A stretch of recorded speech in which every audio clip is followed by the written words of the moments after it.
afternoon. My name is Paul Bergeron, and I am the guest host today on Community Roundtable. I am filling in for David Lyle today on Community Roundtable. I am, for people who don't know me, again, my name is Paul Bergeron. I am on the Board of Public Works in Nashua as a commissioner, completing my 4-year term. I also serve as Hillsborough County Commissioner for District 2, which is Nashua, Litchfield, Hudson, and Pelham. And I am a local realtor. So today I am pinch hitting for Dave Lyle on Community Roundtable. My guest today is Steve Marchand, candidate for the governorship. And Steve announced, I believe, in spring of this year. Long time ago now. Yeah. So anyways, it's my pleasure to serve today. We got some questions for Steve. He's a local New Hampshire guy for the most part. And so we're going to ask him some questions why he's running for governor, what his hopes and plans are for the future. So welcome. Thank you very much. Glad to be here. Great. So for people that don't know you, where are you from originally? Where'd you go to school? What are you doing now? Well, I live in Portsmouth now, and I've lived in Portsmouth for the last 17 years. I used to be mayor of Portsmouth and was a city councilor before that. But I'm a Manchester kid. I was born and raised, like a lot of folks in New Hampshire. My folks came down from Quebec in the 60s. West side of Manchester guy. French is the first language of the home. Eventually, we moved to Pinardville in Goffstown. I went to Goffstown High School. Eventually, went to Syracuse University to be a sportscaster. That's where you go to be a sportscaster. Absolutely. And I also love public policy, and it's got a great Max Wellsner public policy school. And then after a year, I realized sports was going to be my hobby, and public affairs, public policy, was going to be my vocation. Eventually, I got a master's degree in public administration, an MPA. And then I started to audit city, county, and state governments professionally, which is what I've been doing off and on for 20 years. But then I moved to Boston after college, met my now wife of 16 years, and I convinced her to move back to New Hampshire as fast as I could. And Portsmouth is where we settled back in 2000. So except for school and a couple of years in Boston, pretty much a lifer in New Hampshire. Wow, so that's pretty good. We were talking earlier on camera, and being the French family, we were too. Yeah. As my family came down, and we lived in the French Hill section of Nashua, and went to school there. And so we've heard you speak French a little bit. So un petit peu. Je peux parler un petit peu de français, mais quand j'étais jeune, mes parents parlaient à moi. They spoke to me en français, mais j'ai répondu la plupart du temps en anglais. Usually I would answer in English, but they would speak to me and write notes and such things in French. We were talking earlier on before the show started about people speaking French, and the difference between my brother, who's only 4 years older than me, and myself is that my brother speaks fluent French, and by the time even just the 4-year difference, that's how I was. I understood exactly what you said in French, but I would answer back in English. So. And for my parents, when I've asked them since then, now as an adult, why they did not push to have me answer in French. This is common, I think, among a lot of immigrants, is they so strongly want their children to fully integrate as quickly as possible into America that they were worried that I would not be able to speak English at the same level as my peers entering school. So for them, getting me to think in English all the time was their goal. Obviously, I don't mind speaking French, but it was a point of sensitivity for them growing up. So that's why they would speak in French out of necessity, and I would answer in English out of their desire. Right. That's very good. That's really interesting. So why do you want to be governor? Well, like I said, I've been a mayor. I've audited city, county, and state governments around the country. I'm a data guy. I'm an MPA, the whole thing. And I love my state, and I love optimizing outcomes. And when I look at New Hampshire, I see an opportunity and a risk over the next 20 to 30 years that will be based on decisions we make around now. And so I have a mission that I want to see achieved for my home state. I want New Hampshire to be the best state in America to do at least 2 things. The best state in America to start and raise a family, and to start and grow a business. And it is that way because it addresses what I think the 2 biggest challenges of the state are our demography and the increasing lack of dynamism or entrepreneurship in our economy. And those 2 things are actually quite closely related.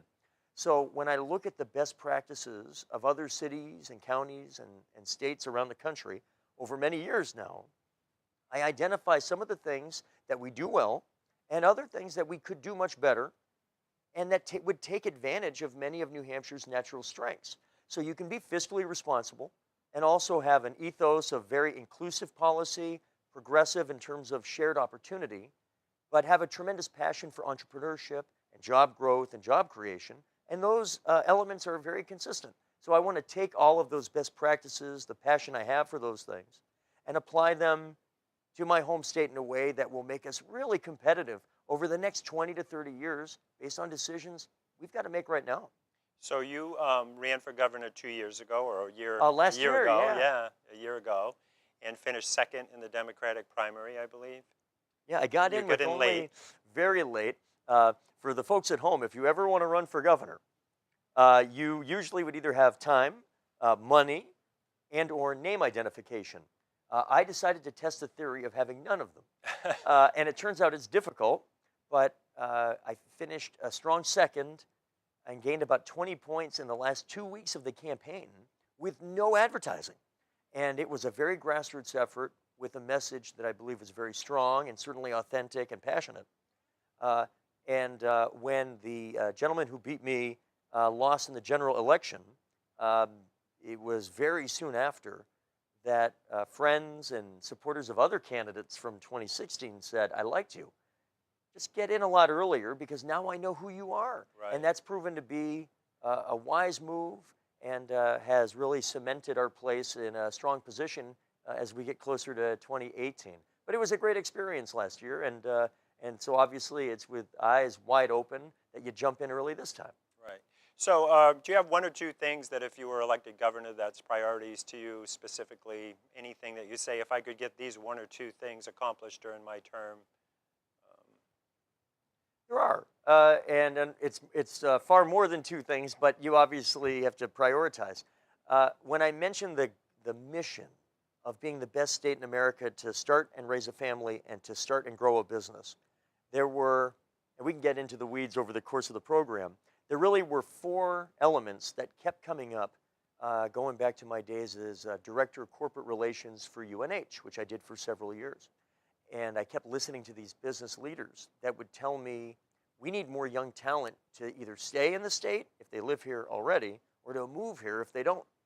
And the four things they kept saying were America's best pre-K through 12 public education, a commitment to infrastructure, including bridges, roads, clean groundwater, reliable cell phone, internet, lower electricity prices. The third thing was a genuine, holistic, lifelong commitment to how we turn back the scourge of addiction that we face in New Hampshire, because it's economic as well now. And the fourth is building this culture of entrepreneurship to make it a highly attractive place to start a business, since most new jobs created in this country come from young, new businesses, although we love our existing ones. So I'm looking at where smart investments produce the greatest return on that investment, and it's new business formation. So it was education, infrastructure, addiction, and entrepreneurship. And so most policy drives back to helping us succeed in all four of those areas. Right. Interesting, last week, I'm sure you followed the Nashua city elections. Sure. And the three aldermen at large candidates that were elected were Dave Tenza, who was a former assistant county attorney who's now in private law practice. Yes. Shoshana Kelly, who runs her own marketing company. And Brandon Laws, who's an entrepreneur and owns a liquor business, basically the bartenders, and they go out and do private parties and things, and he's an entrepreneur. And I just thought it was interesting when you were speaking about that, how that's exactly the type of people, when I interviewed them on my radio show, I said, you're the exact type of people we want to attract and retain in New Hampshire. And one of the missions I have outside of pure public policy as governor is I want to be part of, as I'm 43 years old, and I want to be part of this generation that's emerging in public life that can show that the kind of people you've just described, Brandon and Shoshana and Dave and many others around the state, Joyce Craig in Manchester, great elected officials we got last week in Portsmouth, all over, that being an elected official, being a politician, is not a bad thing. That we need talent to be in the private sector, the nonprofit sector, and the public sector, because we're going to need all three of those elements to integrate and collaborate if we're going to achieve the kind of big goals I'm talking about. And so we need talent to see that being in the public sector is a worthy, honorable, good thing. And part of how we do that is hopefully through performance ourselves, demonstrate that you can be highly competent, ethical, and passionate in public life, and it will draw more people, hopefully, into doing the same thing. Right. When people ask me what I do for work, I say I'm a realtor and a politician, and then people laugh and they go, "Oh my!" And I go, "No, I look at it as a good thing." You know, I'm able to accomplish a lot of things both at the public works level with the infrastructure improvements here in the city, but also at the county level. Like one of my priorities was the SATCO program in the Valley Street jail, which is, they call it substance abuse. They need to change the name. Now you would say misuse, but substance abuse treatment for community offenders, and that was up and running. That was a priority of me when I got elected. I said, if I could accomplish nothing else and we can get that up and going, and we do have that program up and going. So. And that success in the public sphere is part of how you get. I mean, I know Dave well. I've gotten to know Shoshana this fall. Spent some time talking with Brandon recently. Nashua is very fortunate. Its proximity to the Massachusetts border and the 128 belt. I know it gets derided by our current governor sometimes, the state of Massachusetts, as the enemy. And we don't have to embrace all of the policies. That's why we have a federal system. Every state is different. But our proximity to the 128 belt is an asset, not a liability. Oh, absolutely. And we are in a place where the more that Nashua and Manchester and the Seacoast and other parts can, like a straw into an orange, can enjoy some of the benefits of our proximity, the more in the long run that we can bring some of those entrepreneurial types into New Hampshire. Maybe for a while they'll continue to work inside the 128 belt. I get it. But eventually, if they enjoy the quality of life we have with great schools, infrastructure, treatment and options in dealing with addiction recovery, as well as this culture of entrepreneurship, we can eventually draw them into bringing the rest of their life, including their professional life, into New Hampshire.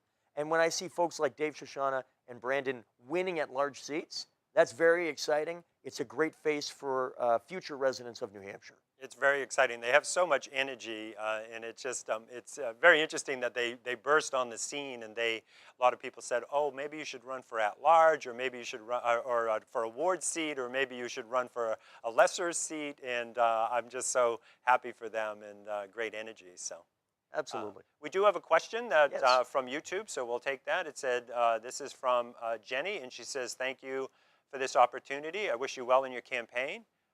New Hampshire needs a huge improvement with mental health care. New Hampshire got a D in 2010 by the DOJ, and how can New Hampshire improve on the mental health care?" Not on one of my questions, so thank you for that, Jenny, because that's an oversight on my part. It's a great question.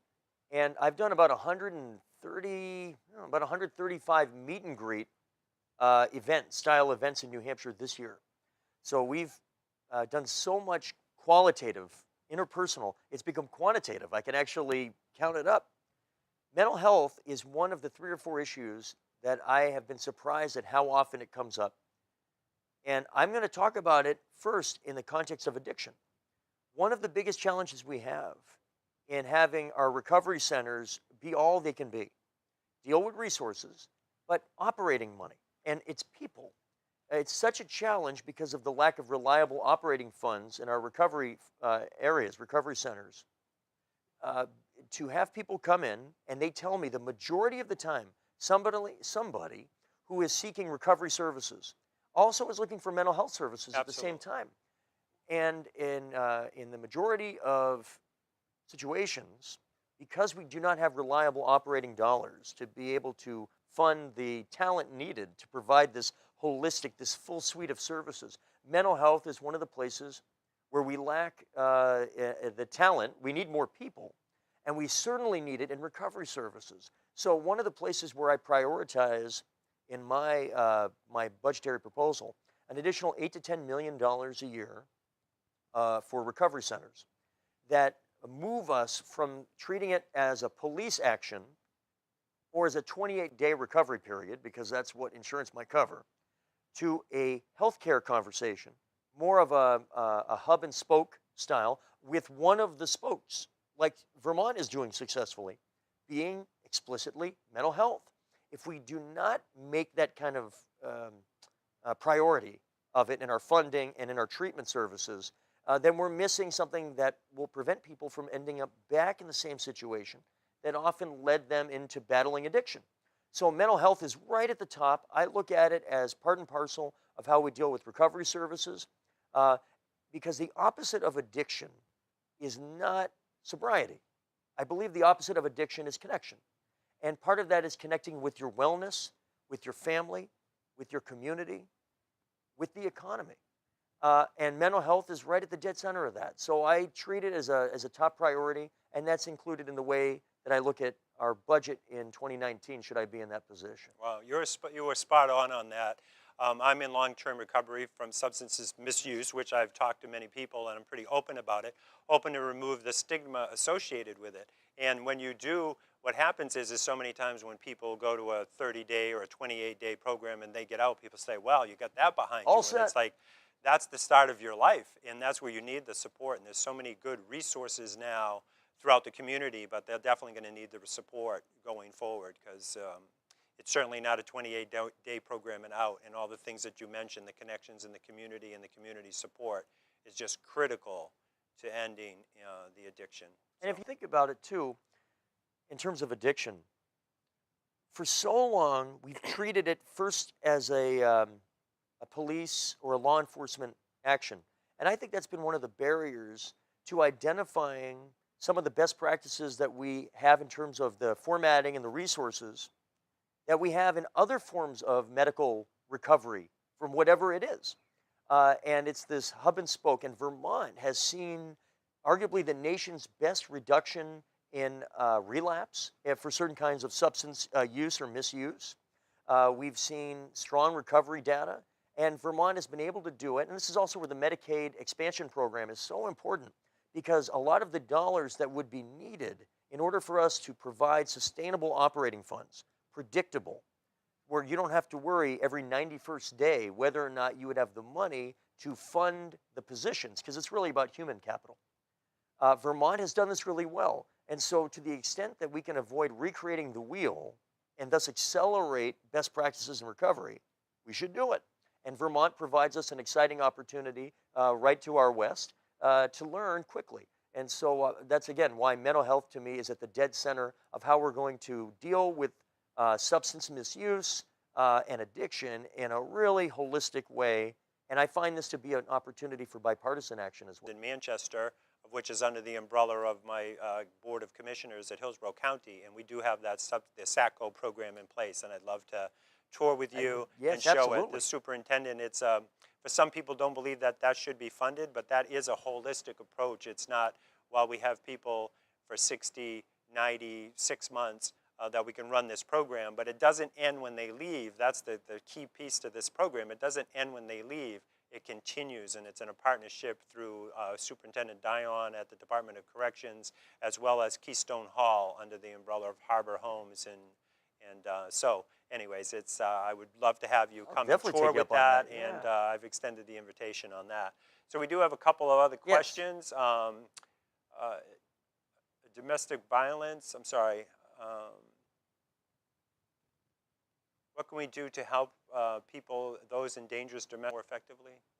Well, I was on the board of Sexual Assault Support Services in Portsmouth for a number of years, and they're now part of Haven, which is a coalition, the blending of SAS and A Safe Place, because there were a lot of resources that we found we could get a lot more scale, especially with our emergency hotline service and some of the services we provide.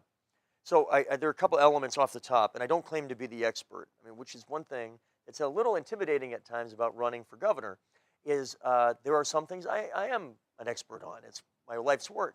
But you get asked about such a wide range of issues that there's a humility that you quickly acquire if you're grounded, that says, I can't know everything about everything. And so you're in this constant, hopefully intellectual curiosity-driven process of learning from those that are experts in the various places. And I think this is one place I've had the good fortune of working with those that are amazing. They're leaders in how we help victims of domestic violence and how we prevent it. One of my friends from high school works for Haven, and she does amazing work in the prevention field. How do we communicate domestic violence, sexual abuse, what it is, how to talk about it, how to prevent it at the youngest ages? Because unfortunately, so many of these patterns that lead to sexual abuse, sexual assault, domestic violence begin at very young ages. And there's such a power disconnect between the adults who are committing the violence and the children who are confused and obviously intimidated. Amazing work that I've seen done, beginning with kids at the youngest grades. I'm talking to kindergarten, first grade, that use puppets and are able to communicate in age-appropriate ways about how to identify this.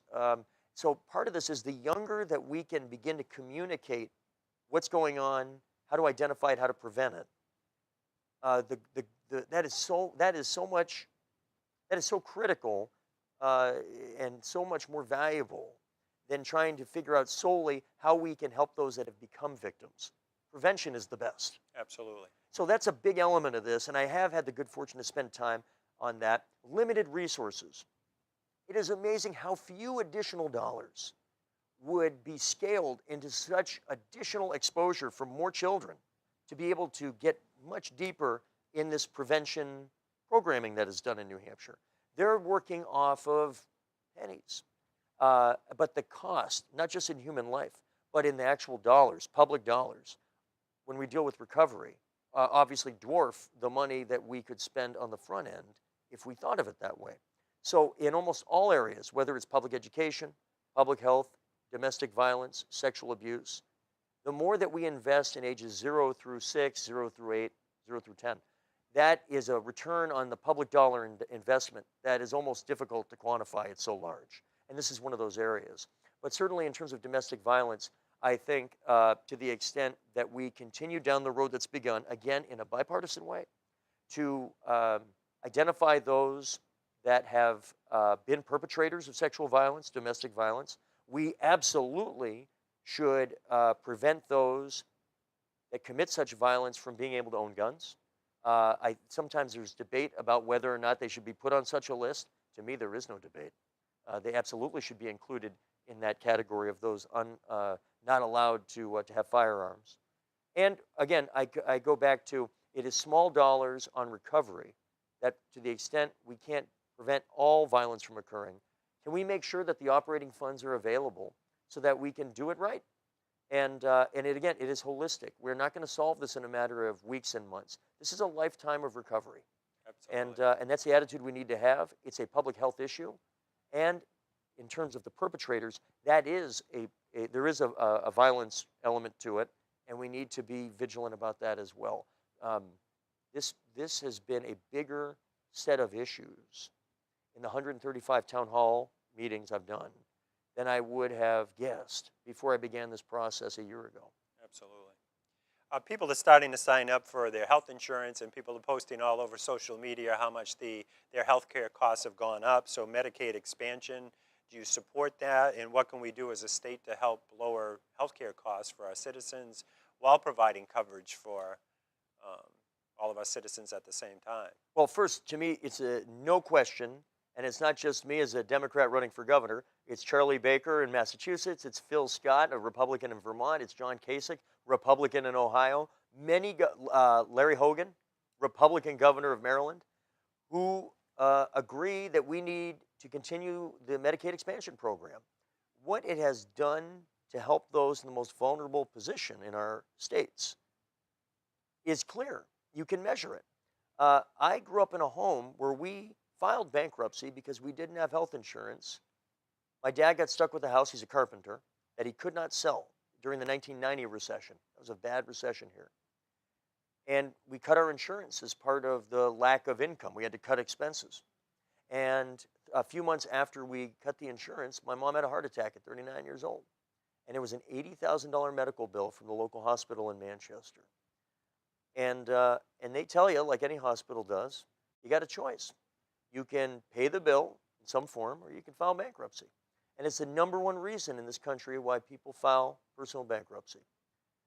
When I hear people in Washington and Governor Sununu talk about the freedom to choose whether or not you have health insurance. Uh, they have not spent 5 minutes in the shoes I spent time in. I experienced the freedom of not having health insurance. It was the least free my family has ever felt. There is nobody virtually out there who is looking for the opportunity to not have to have insurance. That is not what the anxiety that's very real out there in New Hampshire is about. It is the anxiety of being one healthcare emergency, one economic calamity of $1,000 away from hitting the floor. We hit the floor. Medicaid expansion program greatly reduces the risk for tens of thousands of New Hampshireites that they will hit the floor. And so to me, it's a no-brainer. And I find it hard to believe that any governor who has spent any time talking to people in that precarious situation would not feel the same way. And so I think it's very important for our next governor to understand this issue, not just on the policy level, to be able to empathize about it too. That will make you a better policymaker and a better leader. And so to me, the Medicaid expansion program is a no-brainer. Is there anything we can do as a state to help lower the healthcare costs for small businesses? And that's what you're seeing now, is that many people are posting that their insurance is going to cost them, $2,000 and $3,000 and $4,000 a month for family plans. I do. I think when you're running for governor, there are some elements where you are at the mercy a little bit of what Washington does. Right now, Lord knows in January of 2019 exactly what medical cards I will have in my hand in January of 19. There's tremendous uncertainty. They've tried to pass some bills. In fact, the tax reform plan that they're debating right now, they've just in the last 24 hours included the provision to eliminate the individual mandate. I mentioned that earlier, and they're calling that a tax, and people are they're counting that almost like a tax reduction because you wouldn't have to purchase insurance. And for some people, they may look at it that way, but then it would end up possibly in the situation your family ended up in. Absolutely, which takes us in the opposite direction. Remember, one of my mission, I want this to be the best state in America to start and grow a business. That's part of it. We need the free flow of capital and talent. We need people to feel free to do that uniquely American thing, that incredibly important thing to the economy, which is to leave your existing business and to go and start a business, because we know that's how the economy grows. And the number one reason people do not leave an employer to start a business is because of the way we do healthcare in this country. We have an employer-based system whose genesis is World War II, when all the boys were off to war, and FDR put a wage freeze on because of the inflationary pressure, and the employer said, listen, I can't give you more wage, but I can give you health insurance. I can give you lots of it. And why not? Life expectancy is 66, and nobody changes jobs, and healthcare is cheap. Here we are 75 years later, and none of these three things are remotely true. And it has become a tremendous impediment to entrepreneurship, which leads to growth in the economy and job creation. So I'm running for governor. I'm not running for federal office. And so I don't have unilateral say, who does really, on this issue. I believe we need to move to a system that detethers insurance from your employer, which impedes entrepreneurship, and attach it to the individual. It's universal health care. There are many ways you can get to that destination, and I'm a pragmatist about the way to get there. But because of my family's personal experience, because of 20 plus years of seeing the impediments to entrepreneurship, I am very passionate about the end. The means I'm willing to discuss with anybody. And so that's where I want to end up. To the extent that we can collaborate with our neighbors to the south, to the west and east, to collaborate. Nevada has talked about a Medicaid for All program. That's a public option element. That has gotten bipartisan support. That's something I would definitely look at if Washington puts us in a position where we need to get creative because they've cut the Medicaid expansion program. We have to be ready for a number of circumstances, but my ultimate goal, and it will lower costs because of scale that we lack right now. And I do think one last element I want to mention that a lot of my Democratic friends don't tend to highlight is there's tremendous innovation going on to give the medical consumer options to be able to shop in much more realistic ways. The intersection of price and quality is called value. We do that with many other products and services in our economy. But for non-emergency situations in healthcare, there are tremendous products, some of them New Hampshire-based technology products, that can allow people to more easily take routine medical choices they have to make and to identify that intersection of price and quality in a way that can incentivize them and the provider to deliver quality at a better price and help hold down some of the inflationary pressures in healthcare. So I believe it is not inconsistent to at the same time say that we need to move to a universal healthcare system while also embracing the power of the free market to give people that increased consumer choice along the way. And so to me, those two elements would give us an optimal healthcare system, and that's where I want to end up. I can't ignore our representative David Lyle, who is his show, so I don't want to ignore Dave's question. So he has, what is your thoughts on the voucher bill? Yes. For folks at home that maybe haven't heard a lot about this, SB Senate Bill 193. It is a bill, proponents, and I'm an opponent, proponents, mainly conservatives, say that it will take most of the state dollars that go per child for education aid, and would allow a family whose kid leaves your local public school system to take it with them to pay for a private school or a parochial school. I think it's an awful idea. I've said it publicly, and I will bang the drum on this. It narrowly passed the House committee that is studying this 10-9. Yep. And then the full House will, early in 2018, have an opportunity to work with it. It's a lousy idea, and here's why. As it is, the state of New Hampshire provides a relatively small portion of the cost of educating your children at your local public school. No state relies more on local property tax to pay for education than the state of New Hampshire. So the last problem we have is the state providing too much help for your local property tax relief. This bill will siphon off some of those public dollars and take one of our big challenges as a state, which is the lack of scale that we have as it is, and make it worse.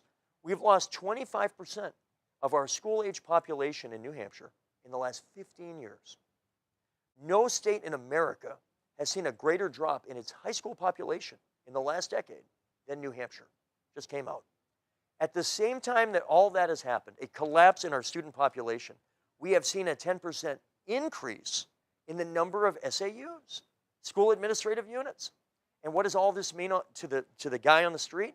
It means we have very high administrative costs per pupil, and it means more and more of your local property tax is leaving the classroom, not because of waste, fraud, and abuse, but because we're spreading more dollars over more buildings.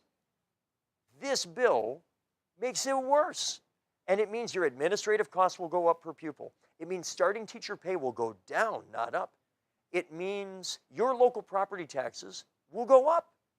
These are all running completely counter to data and demography in our state. It is exactly the wrong set of moves you would do if you were trying to deliver the best educational outcomes in your community at a price that you can afford. So I want to lower your property taxes and increase the quality of your public schools. And SB 193 is the opposite of what you would do to achieve those goals. The House or the state had just, a lot of communities are voting on the Keno bill in Nashua. It passed by 1,000 votes. I think it was, roughly 6,000 to 5,000 for us to hold Keno. Nashua was currently funding the full-day kindergarten for our students here in the city. What is your thoughts on Keno and some communities? I know Rochester's having a recount. I think Portsmouth didn't even put it on the ballot. We didn't even put it on the ballot. I'm not sure where the funding's now going to come from to support what they're trying to do. Well, I believe, first of all, I am not a fan of expanded gaming or gambling in any form. I think it runs counter to that long-term mission of making this the best state in America to start and raise a family and to start and grow a business. It is a field, all forms of gambling, in my opinion, are in the big picture a declining industry for all kinds of reasons. And it also means that we avoid, as Chris Sununu and the legislature did, it avoids the honest conversation. If you believe that full-day kindergarten for all students in New Hampshire is a top priority, as Chris Sununu said. And in a $6 billion a year operating budget, you can't find the $15 to $20 million a year of extra money. $6 billion in order to pay for what you said was your biggest priority, then you're not too good at this job. And to me, competence is really important. And so we need vision and we need a little bit of courage.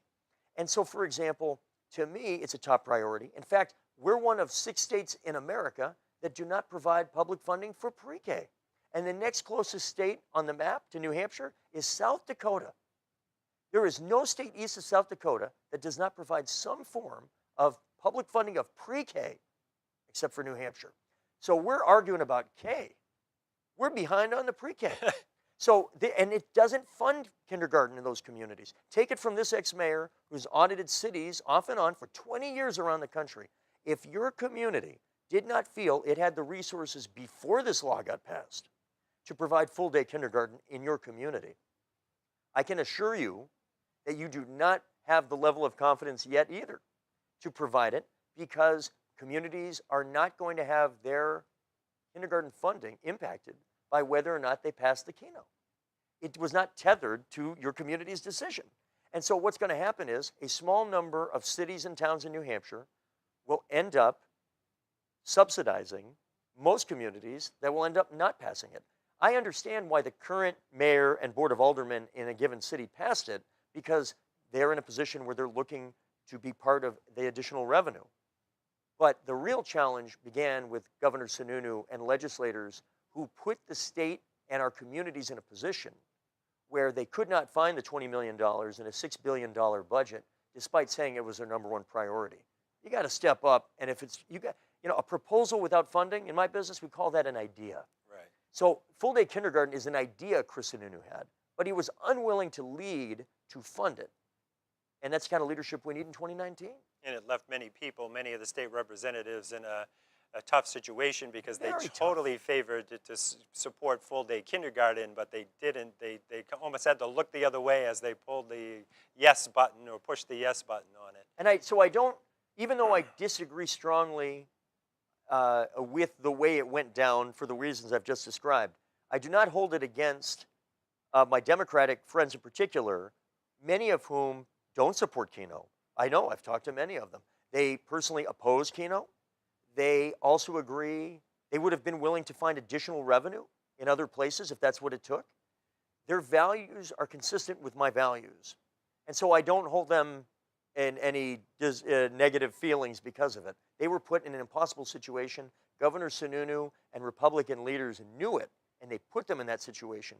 And they politicized an issue that really has tremendous bipartisan support and should have been easily passed in an intellectually and budgetarily honest way. So I want to switch gears a little bit about talking about commuter rail. That's something that's been talked about in New Hampshire for, as long as I can remember. Yeah. And I remember the train station in Nashua many, many years ago. And now Nashua has a potential plan that's being put forward about bringing rail up to the train station. We have a park and ride on Crown Street here in Nashua. I don't know if you had a chance to go over, but the park and ride actually is up and running and open, and that's where the proposed train station will go. So your thoughts on rail? People are on all sides of it. Obviously, many people. I was at a meeting one time with Sean Jasper, who no longer will be the speaker, but Right. He said point blank, he said, it'll never pass in New Hampshire as long as I'm around. And so, anyways, that being said, thoughts on rail and even the Nashua plan, if you're familiar with it. Yeah. So first, with the Nashua plan, I think any community, and I give Mayor Donchis and the Board of Aldermen a lot of credit, they, in lieu of the state being highly engaged in helping address this, they have been very scrappy and entrepreneurial in their own right to find ways to get the ball rolling using the private sector and a local private partner, public-private relationship. So tremendous kudos for that effort. In the long run, though, when we talk about attracting more talent into New Hampshire, I alluded to this at the outset of the program. I acknowledge, so I favor rail, and I acknowledge that in the initial years of it, you may have people moving to New Hampshire, or that already live here, that will use it to go inside the 128 belt to work and then come home. and that will have a more direct benefit to the greater Boston economy in the near term. I get that. But I believe this. A lot of politicians focus on how do we keep our young people that live here after high school. That's important. But there's a certain percentage. They're going to leave even if you gave them free college and a car and a whatever. They want to go to a different place for a while. I'm more concerned with increasing the number of young people and their families that live in New Hampshire. We're shrinking. And so even if I keep an increasing percentage of young people in the state, it is a shrinking denominator in effect. And so I am fighting a losing war, even if I feel like I'm winning a battle once in a while. So I joke with people, and the rail is a part of this. The most beautiful, I'm a born and bred New Hampshireite. The most beautiful sight in New Hampshire is not Mount Washington, and it's not Lake Winnipesaukee, and it's not the ocean. It's a U-Haul driving north. That is very exciting to me. And so if it means that in the near term, a young family picks southern New Hampshire, uses the rail to go work in Massachusetts, and that access to it was part of their decision-making process to coming to New Hampshire to start a family, to start their life together. Rock on. I'm all good with that. What I believe and know is that many of those families, after they're here for 3, 5 years, they eventually want to work their entire life once their kids enter the school system. Their entire life, as much as they can, is encapsulated within their community. And that's wonderful. And it means that they start a business, maybe at home, maybe they work for a business closer to home. This is what I need. I need the talent to come into the state, and if I can get them in New Hampshire, I have tremendous confidence that I can keep them in New Hampshire, including for their professional life, even if it takes a few years after. So I think it would be tremendous in that regard. It clearly will be very beneficial to the economy here in Nashua, and then I believe up to Manchester, where we would need to extend it. I also think it'll be great for the airport in Manchester. We have been losing gates. We've been losing action to TF Green Airport in Providence. That's our competitor for the intermediate-sized airport that's close to Logan. We used to be winning that war, and now we're losing it, including gates from Southwest Airline and JetBlue, for example. It has diminished the value of Manchester Airport by several $100 million over the last 10 to 15 years. And that's arguably our biggest infrastructure asset, single asset, in the state. So when I talk to experts on this, getting rail that can connect people from around the 128 belt that want to avoid Logan, now they're going south to Providence, we need them to regain them, to come back to Manchester. And if we do that, we will add hundreds of millions of dollars of value to this invaluable piece of infrastructure we already have. So it's good on both levels. Yeah, I think you're spot on that. We had spoken earlier off camera, and we were talking about my family and about how I had stayed in New Hampshire, and my brother and sister, and we bought homes here, but our children, my daughter lives in Minnesota, my niece, one of my sister's daughter lives in Columbus, Ohio, and my brother's daughter lives right outside of Philadelphia. And I said that so many times to people, how we don't necessarily need our children to all stay here, because people are going to grow, and with the education that they receive, all went through public schools and here in New Hampshire and other universities, but they grow. But certainly we want to attract the younger people to come to Nashua or come to the state of New Hampshire and stay here. And that goes back to when we talk about some of the local elected officials that won the at-large seats last week. Young, happen to be Democrats, sharp, professional people. Usually, if you want to get quality people in public life, it will be the result of an integration into the community that often, but not always, includes kids entering the school system, going from a renter to a homeowner, starting a local business, or working for a business in the community. Getting involved with your Chamber of Commerce, working with the local United Way. There's scores of ways to do that integration. But we know that once a young person and his or her family, we can get them 3 or 4 different ways integrated into the community, we probably have them for a lifetime. Mm-hmm. And when that happens, you're building social capital. And when that happens, that's one of the key ingredients to legitimate entrepreneurship and economic growth. So do I think that the commuter rail is the panacea? No. Do I think it's an important element of public investment that will breed private investment? Absolutely. We switch gears a little bit and talk about energy costs in New Hampshire. Not only for the private citizens, residents who are trying to pay their energy costs, but certainly business. You keep hearing of like so many people in the business and saying that the energy costs in New Hampshire are so much higher than other states. We have Northern Pass. We have renewable energy. Thoughts on that area? This is one place where it highlights the difference in the way that Governor Sununu and I see the world and how we attack problems. Chris and I both agree that your electricity bill is among the highest in the country, and that's true for residential and commercial, and that it's a problem. He looks at it as a supply problem, and I look at it as a supply and demand problem. And so for Chris, he says, give me Northern Pass, which I've opposed for 7 years now, since day one of the project. It's bad for the environment. It will hurt property values in the communities where it goes through. And I'll tell you what, in terms of ratepayers, I would be much more excited about Northern Pass if I was running for governor of Connecticut than governor of New Hampshire, because it'll lower the electric bill for the residents of Connecticut more than it ever will for New Hampshire. It is the equivalent of a electricity superhighway with no exit ramps until it leaves New Hampshire. So it's a poor move, and it will block where I think the future of electricity and energy really is. Similarly, I feel that way about the NED natural gas pipeline that's been proposed, or similar projects from the West. These build a bridge, bridge technologies you hear about. Here's the problem. We've crossed the bridge. You wouldn't build a bridge you've already crossed. And both Northern Pass and NED are examples of the bridge of the past. To me, reducing demand through technology, like they have in parts of the world, Europe, western part of the US, upgrade the electric grid. That is by far the number one infrastructure investment we can make that can lower your electric bill 15 to 20% when fully implemented.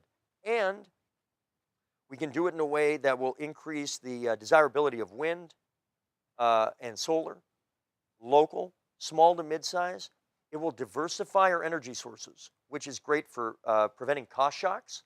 As it is, the majority of our electricity in the region comes from natural gas, because it's close now with some of the fracking and all, and it's cheap compared to some others.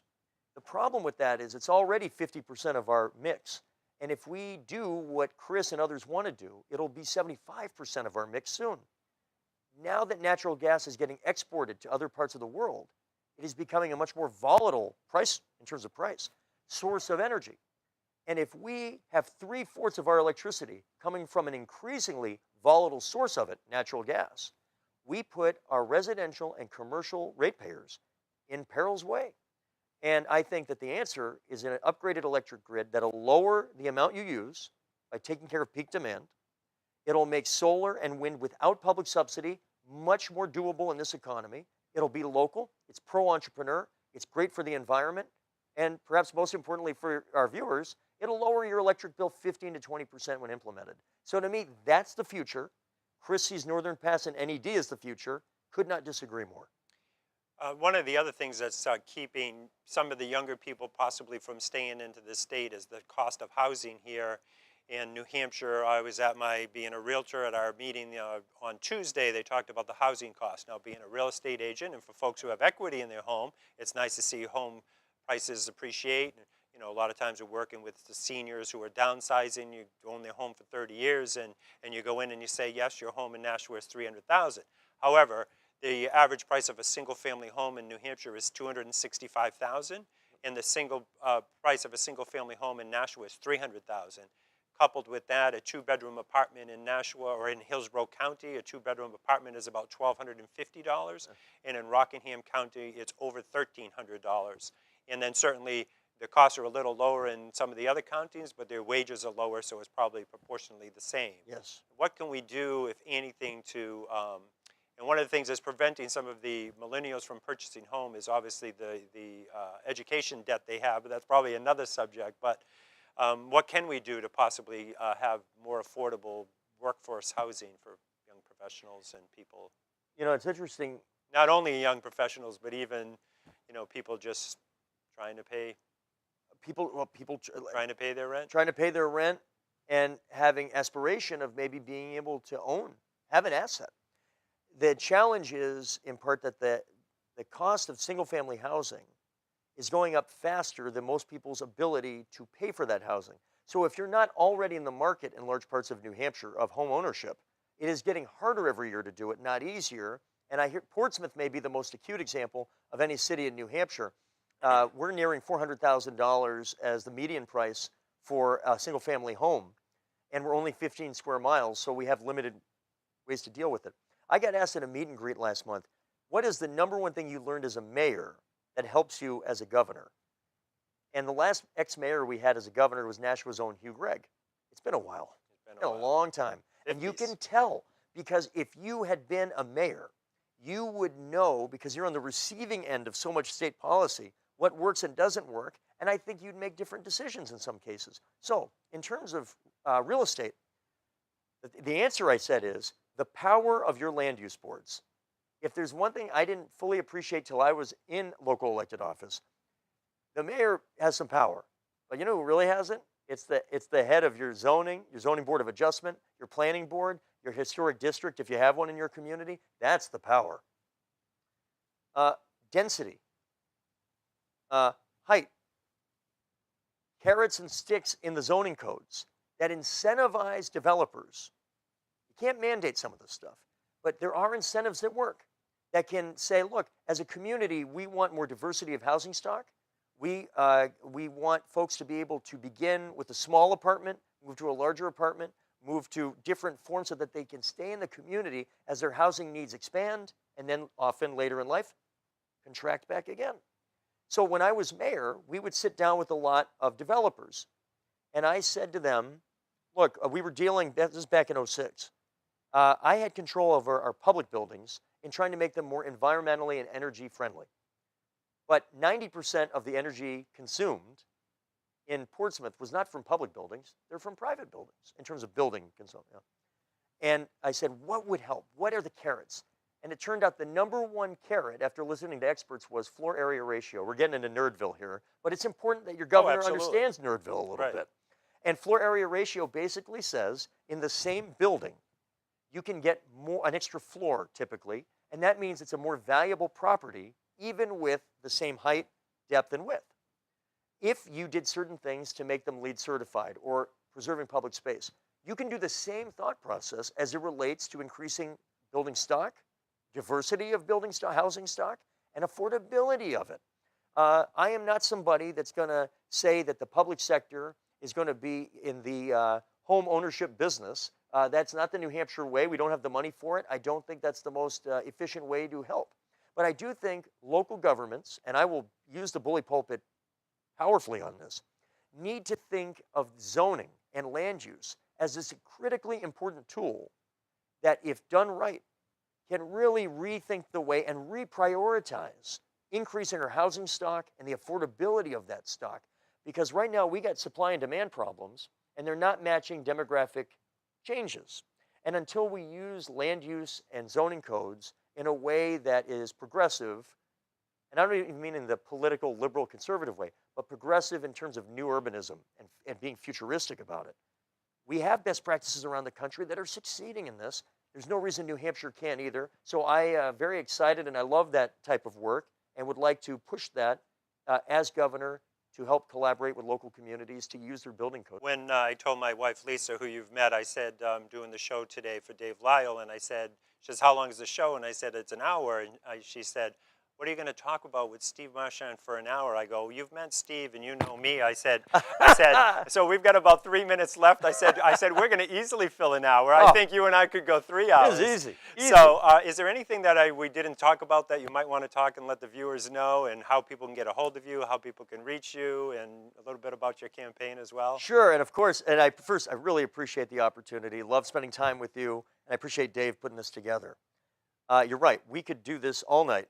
And if they don't cut us off, we will. We'll just keep going. Oh, yeah, absolutely. And I'm glad to come back anytime. We've done over 130 meet and greet style events, and that provides us the opportunity to really engage with people on a whole range of topics beyond what we've done today. And I hope that when people see me engage this way, they see the seriousness of purpose, the mission, the experience, the commitment I have to being the best state in America to start and raise a family, to start and grow a business that'll help all people. So then go on my website, stevemarchand.com. You can get in the weeds on these and other policies. That's also where you can find where we're going to be doing different kinds of events, typically open to the public.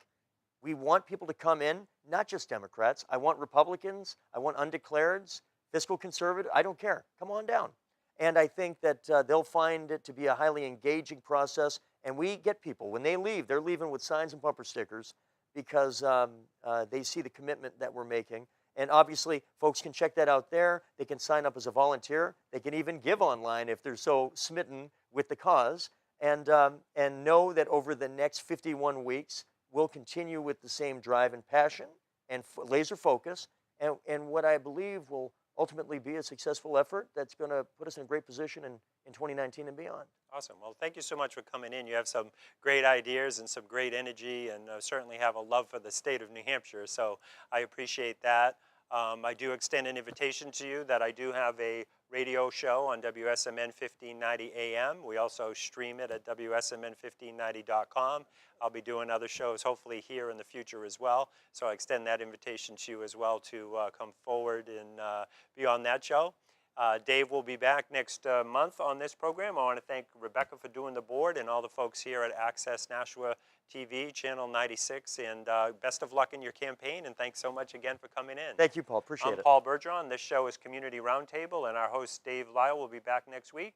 My guest was Steve Marchand. You can go to his Facebook page or you can go to his website for more information. Thank you for tuning in, and don't forget to register to vote. Thank you, and have a great day.